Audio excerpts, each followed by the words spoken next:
Hey, welcome back to Psych Culture. Today, we're exploring an intriguing psychological phenomenon called the above-average effect or illusory superiority. Stick around to find out why most of us think we're better than, well, most of us. Let's dive in. 1. Overconfidence. First up on our list is overconfidence. It's human nature to view ourselves positively, which often translates to overestimating our abilities and performances. A classic example of this is driving.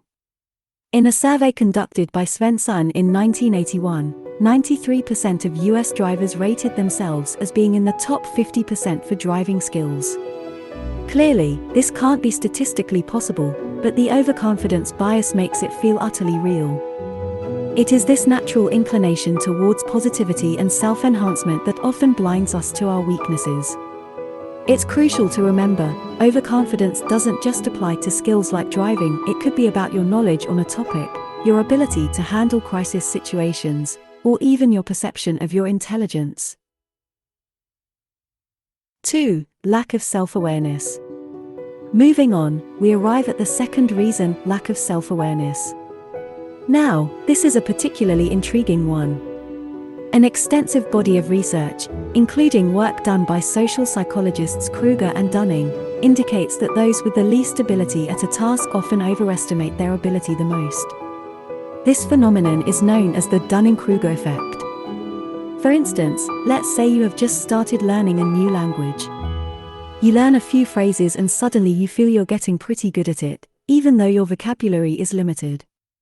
This inflated perception of competence when we're at a novice level can be attributed to the lack of self-awareness about what true expertise in that domain looks like. 3. Social comparison. Up next is social comparison. It's an inherent human trait to compare ourselves to others. However, the yardstick that we use to measure ourselves against can often be skewed in our favor. This is known as the social comparison bias, a concept put forth by social psychologist Festinger. For instance, if you're a runner, you might compare your speed and endurance to someone who's just started running, not with a seasoned marathoner. By comparing ourselves to those we perceive as less capable or less experienced, we subconsciously enhance our self-esteem and perceive ourselves to be above average. 4. Self-serving bias.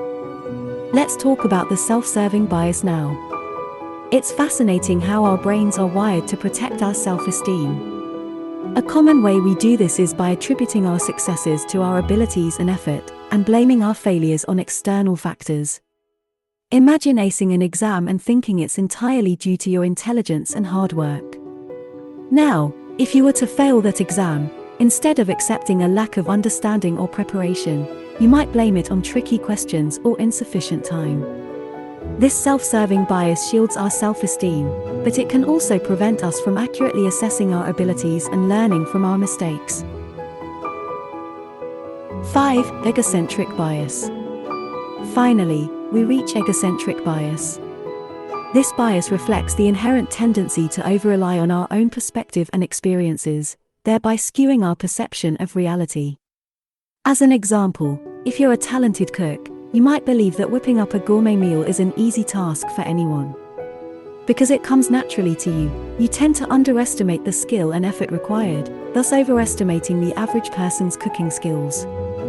It's essential to understand that what seems easy or straightforward to us may not be the same for others, and vice versa. Thanks for joining us on this exploration of the human psyche. Don't forget to like, share, and comment down below about how these psychological phenomena resonate with your experiences. And as always, keep questioning, keep exploring, and we'll see you next time.